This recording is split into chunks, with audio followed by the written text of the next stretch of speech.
The morning mist clung to Cedar Run Lake like a silver veil, stretched thin across still water that looked more like glass than liquid. It was the kind of dawn that asked for reverence, the kind that felt like a prayer. Marcus Ellison parked his old Ford on the gravel lot, the crunch of tires breaking the silence. He cut the engine and sat for a moment, listening. The chorus of waking birds, the faint splash of something beneath the surface. His heart, steady but full. He had been waiting for this morning for weeks. The aluminum boat hitched to the back of his truck gleamed faintly under the hesitant sun. He had polished it the night before until every surface shone. On the passenger seat rested a battered thermos of coffee, dark and strong. The same way his father used to make it when they came here decades ago. Cedar Run was more than a lake to Marcus. It was memory, inheritance, a sacred thread that connected him to a father who had taught him patience, dignity, and quiet strength. Here, as a boy, he had learned to tie his first fishing knot, to cast a line and wait, to breathe when the world pressed down hard. His father's laughter still echoed in the rustle of reeds, in the whisper of pine branches that leaned toward the shore. Now, at 45, Marcus carried that legacy alone. He had grown up watching how icily people dismissed his father, them both because of the color of their skin, because they were not the kind of people others expected to see standing on lakefront land. But his father had never let that steal his joy. He always said, "Respect isn't given, son, it's practiced. If they don't give it to you, you stand tall until they learn." Marcus climbed down from the truck, boots crunching on gravel. He unhitched the trailer with slow, practiced movements. Peace filled him, heavy but calm, like the fog rolling low across the water. And then it shattered. Footsteps, sharp, quick, decisive. He turned. She came toward him with purpose, a clipboard tucked beneath her arm like a badge of authority. Mid-50s, blonde bob, sunglasses perched high on her head, though the sun was still weak. Everything about her posture declared she was in charge. "You can't park here," she called, her voice clipped and loud. The kind that carried not just command but assumption. Marcus blinked, surprised by the intrusion. "Excuse me. This lot is private, community use only. You'll need to move your boat." Her tone left no room for question. She marched closer, sneakers grinding into gravel, pen tapping against the clipboard as though punctuating every step. Marcus set his wrench down, rose to his full height, and met her gaze. He was tall, broad-shouldered, his skin the deep brown of sun and heritage. His voice remained steady, calm, measured the way his father had taught him to respond to conflict. "Morning," he said simply. "Do you live here?" "I'm on the HOA board," she answered, emphasizing the words as if they carried the weight of law. "This area is for residents and their guests under supervision." "You're trespassing." The word hit the air like a stone trespassing. Marcus let his eyes wander past her, over the water. Mist, drifting, sunlight breaking. "I've fished here plenty of times," he said quietly. "Never had a problem." "Well, you've got one now," she snapped, jaw tight. She lifted her clipboard, scribbled something down, and then looked back at him with a smug certainty. "Name Marcus Ellison." Her pen scratched across paper. "And that boat, it's registered to you." "It is." "Well, Mr. Ellison," she said, dragging his name through condescension, "I'm sure you're just unaware of the rules. But you can't just show up here and dump your boat wherever you like. We've had issues before: trash, broken property. This area is for residents who respect the land." There it was, subtle but sharp. The way she said residents, the way her eyes skimmed him, assessing, already judging. Marcus had felt that look 1,000 times, on sidewalks, in stores, in neighborhoods where people assumed before they asked. She didn't see a man honoring his father's memory. She saw someone who didn't belong. He inhaled slowly, steadying himself. "I'm not breaking anything," he said softly, "just trying to enjoy the water. You need to pack up and leave now." Silence followed, broken only by a bird's cry across the lake. Marcus looked down at the gravel, then back at her, then at the water. He straightened, voice calm, but edged with something firmer. You sure you want to push this? Her eyes narrowed. Excuse me. You might want to double-check your information, Marcus replied. I think you're mistaken about who owns this lake. She barked out a laugh, high and sharp. Is that supposed to intimidate me? Do you know how long I've lived here? Marcus didn't flinch. Do you know who purchased this lake 3 years ago? Who maintains it, pays taxes on it, signed off on your fishing club's access? For just a second, her face faltered. A flicker of doubt crossed her eyes before pride buried it. You're bluffing. Marcus turned back to his trailer, clipped the line back onto the boat, his movements deliberate. All right, do what you have to do. I will, she hissed. You'll be hearing from the board. But Marcus wasn't bluffing. By 9 o'clock, he was out on the water, drifting near the reeds. The sun rose, breaking the mist into ribbons. He cast his line, not expecting much, not in a hurry.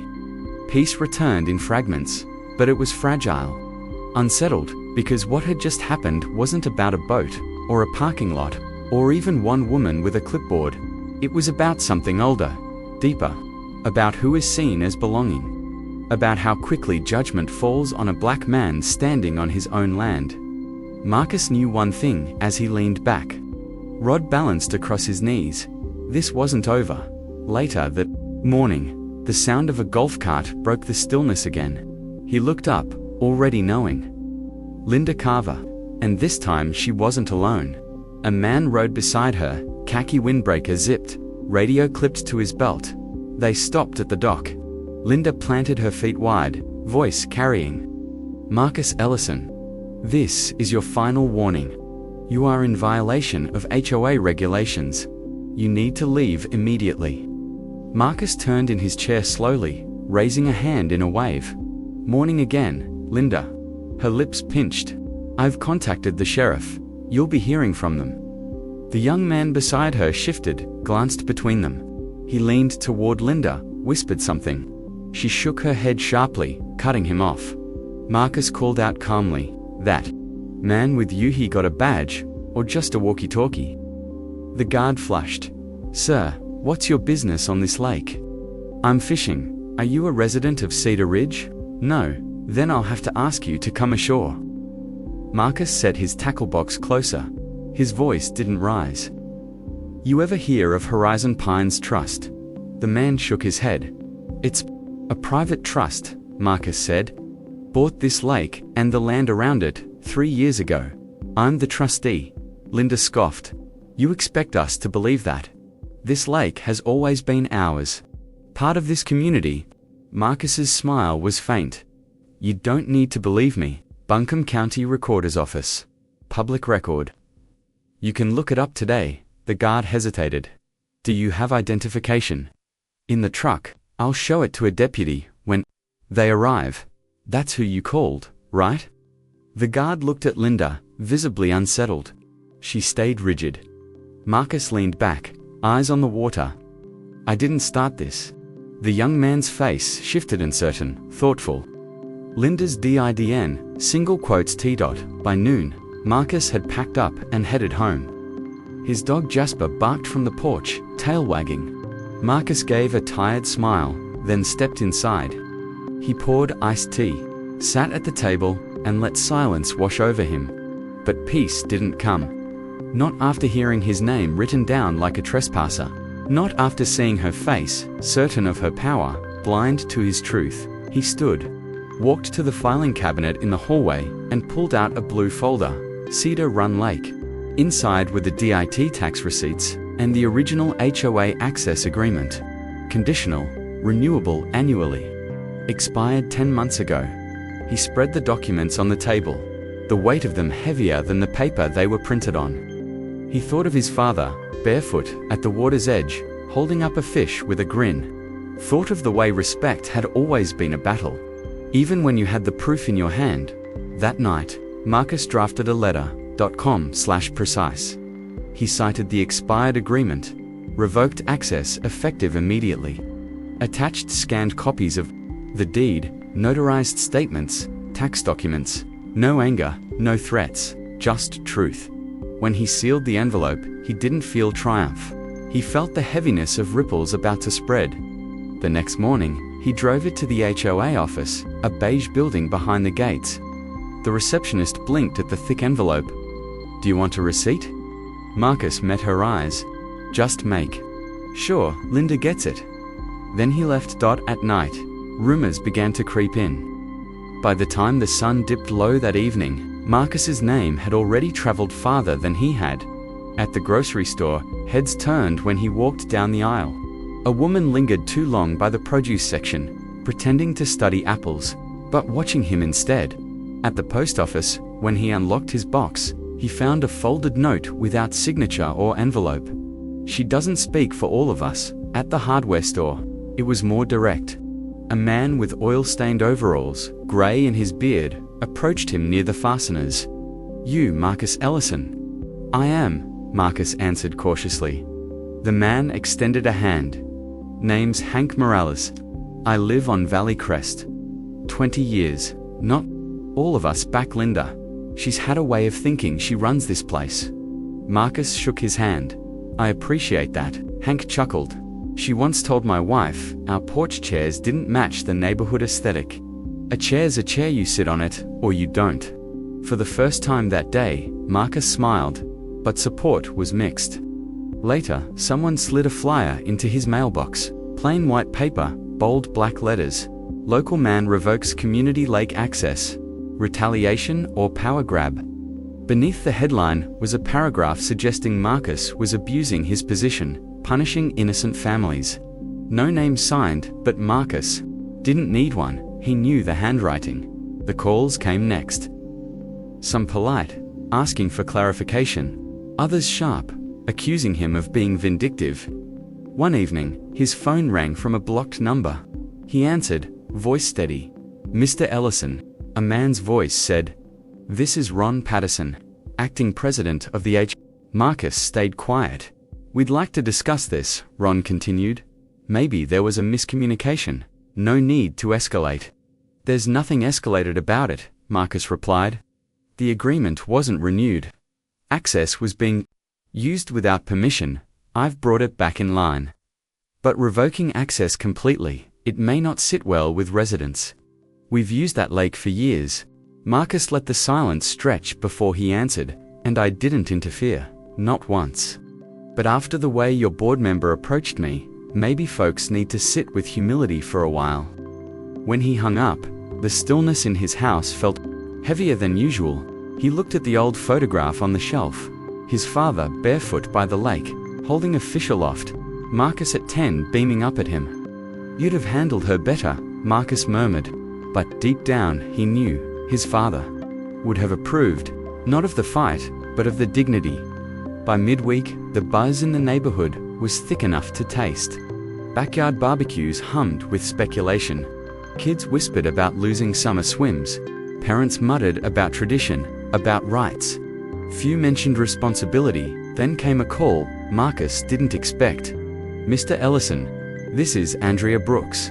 Her voice was young but steady. She explained she was new to the HOA board, recently elected after a string of resignations. "I just wanted to apologize," she said. "I wasn't there Saturday, but I heard. Linda doesn't speak for everyone. Some of us are embarrassed." My voice stayed calm. "That's good to know." "There's talk of calling an emergency meeting," Andrea continued. "Some want to reverse your decision. Others want to negotiate." "I'm not interested in negotiating," Marcus said. "I'm interested in respect." Andrea hesitated. Understood. That weekend, Marcus sat on his porch with Jasper, dozing at his feet, the sun setting in streaks of gold. But the peace didn't come. Not with the sense that something bigger was building behind those gates. By Monday night, the HOA's community room was packed. Folding chairs filled the space, people pressed against walls, some standing outside the open doors. The air was thick with tension. Linda Carver sat at the front, arms folded, jaw clenched. Ron Patterson sat beside her, rubbing his temple. Andrea was farther down, hands folded in her lap, gaze steady. When Marcus walked in, the room shifted. Conversations hushed. Eyes followed him, some curious, some hostile, some uncertain. He felt the weight of all of them, but carried himself steady, shoulders straight, stride unhurried. Ron cleared his throat. Thanks for coming. Tonight, we're addressing concerns about lake access and recent events. Mr. Ellison has agreed to speak, please. Let's keep this respectful. Marcus stepped forward. He didn't rush. He let the silence stretch, waiting until eyes met his. His voice, when it came, was low but carried. My father brought me to Cedar Run when I was 10. He began, long before these houses stood here. We'd fish in the morning, cook on the shore in the afternoon. I learned patience here. I learned how to breathe when the world pressed hard. The room quieted further. 3 years ago, I bought this lake through a trust that honors his legacy. I kept it open, no fees, no conditions, because I believed people should share in something good. All I asked was care. But when someone walks up, looks me in the eye, and decides I don't belong, that's not about rules, that's about respect. A murmur rippled. Someone in the back spoke up. She didn't know who you were. Marcus's eyes found the voice. She didn't ask. Silence spread again. This isn't punishment, he went on. It's accountability. The agreement expired. The lake wasn't maintained. Trash left behind. Benches broken. Rules ignored. If the neighborhood wants access, it starts with responsibility? He paused, scanning the faces. I didn't want this, but I won't apologize for asking to be treated like a person. The words landed heavy. Heads lowered. A few shifted uncomfortably. Even Linda's posture loosened, though her face stayed hard. Marcus stepped back. The silence was different now, not defiance, but thought. Hands began to rise. An older man in a fishing cap stood. I don't care who owns what, that lake is part of this neighborhood's life. Kids grew up on it. Marcus met his eyes. Then maybe the neighborhood should care enough to respect the person who's kept it open. Some nodded. Others frowned. A woman near the front raised her hand. Would you consider renewing the agreement if the HOA handled maintenance? If there were real guidelines? Marcus let the pause stretch before he answered. I'll consider it, but not until I know people understand this isn't just land. It's personal. It's legacy. The meeting carried on, questions, counter-arguments, quiet apologies hidden between lines. When it ended, nothing was resolved. But something had changed. The lake was no longer background. It was a mirror, reflecting who they were, how they treated each other, what they assumed about belonging. In the days that followed, the neighborhood quieted. No new flyers appeared in Marcus's mailbox. The hostile calls stopped. Teenagers stopped sneaking behind the reeds. The water returned to stillness. Word spread that Linda had resigned from the HOA board, citing personal matters. Everyone knew the truth. She hadn't been forced out, not exactly, but her power had cracked, her authority drained. Marcus wasn't waiting for her apology. He didn't need it. Respect didn't come in grudging words, it came in action. One Saturday morning, he loaded Jasper into the truck and drove to the lake. With a toolbox and a bucket of paint, the benches were still cracked, the fencing loose, the trails scattered with broken glass. He wasn't fixing it for the neighborhood. He was fixing it because the lake deserved care. Because his father had taught him to leave a place better than he found it. He was halfway through replacing a rotted plank when footsteps sounded behind him. Need a hand? He turned. Andrea Brooks stood there in jeans and sneakers, sleeves rolled up, a bag of screws and a cordless drill in her hands. Marcus raised an eyebrow. You know how to use that thing, she grinned. You wouldn't believe how much HOA paperwork I fixed with this drill last year. For the first time in weeks, Marcus chuckled. Be my guest. They worked quietly side by side. After 20 minutes, Andrea spoke. You know, a lot of people want to make things right. Takes more than good intentions, Marcus said. I know, she replied. That's why we're drafting a new agreement. Maintenance schedules, cleanup committees, accountability. No more clipboards and threats. Marcus looked at her, searching her eyes. She didn't flinch. I'll read it when it's ready, he said at last. That afternoon, Hank Morales appeared with his teenage grandson. Lucas, The boy carried a trash bag and gloves. Hank held a rake. We figured we'd help. Might not fix everything, but it's a start. Marcus didn't say much. He just handed Lucas another rake and pointed toward the trail. By sundown, the dock gleamed with fresh paint. The benches were sturdy, the trail cleared. For the first time in weeks, Marcus felt something shift inside him. Not victory, not triumph, something quieter. Something like healing. The next morning at church, Marcus felt the shift before anyone spoke. Heads turned as he walked down the aisle, some nodding politely, others whispering. After service, in the parking lot, a man he didn't recognize approached him, tall, balding, glasses slipping down his nose. "You're Marcus, right? I live a couple streets over. Just wanted to say my boy caught his first fish at Cedar Run last summer. I never got the chance to thank you for keeping it open." Marcus nodded, a faint smile tugging at his mouth. "Take care of it." The man's eyes softened. "We will." It wasn't thanks Marcus had needed, but it mattered because it was genuine. No agenda, no demand, just gratitude. A week later, Dawn found him again at the water's edge. He hadn't brought his rod. He didn't need it. The lake stretched out in front of him, still and glowing under a sunrise painted in streaks of orange and gold. Jasper sat by his side, tail brushing against the dock. Under Marcus's arm was a plastic folder containing the revised access agreement. Andrea and the new board had worked hard. This time the language was clear. No vague courtesies, no assumptions. A formal maintenance calendar, a rotating oversight committee, a 3-strike litter policy, mandatory orientation for every fishing club. Remember, not just about rules, but about history, about what the lake meant and why it mattered. For the first time, accountability wasn't just a word tossed around in meetings. It was written in black and white. Marcus signed it later that day, his name steady on the final page. He handed the papers back, and Andrea leaned close. "We're going to do better." Marcus met her eyes. "I'll hold you to that." As he walked out, a cluster of teenagers loitered near the bulletin board. They hushed when they saw him. Then one lanky boy, fishing cap too big for his head, stepped forward. "Mr. Ellison," he stammered. "My dad told me you fixed the dock. He said I should thank you." Marcus smiled faintly. "Just take care of it." The boy's face brightened. "We will, promise." That evening, Marcus and Jasper walked the gravel trail along the lake. The water mirrored the sky, broken only by the flight of birds. He thought of his father, bare feet in the grass, rough hands steadying his own on a fishing line. The sound of laughter echoing across the shore. His father used to say, "People don't always know the value of something until it's almost gone." Now Marcus understood. The neighborhood had taken Cedar Run for granted.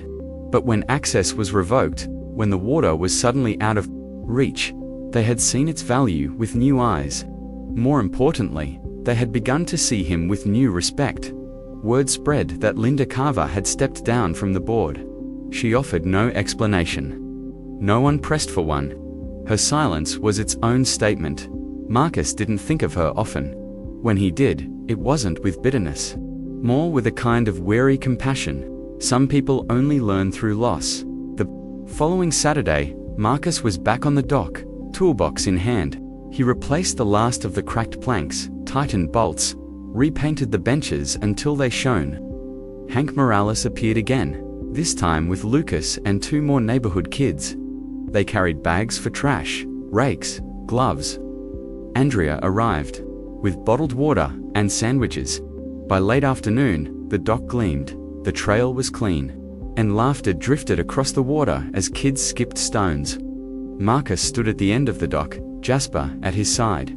He didn't feel ownership as a shield anymore, he felt it as a responsibility. The lake wasn't just his to protect. It was his to honor for his father, for himself, and even for those who had once dismissed him. At the next board meeting, the atmosphere was different.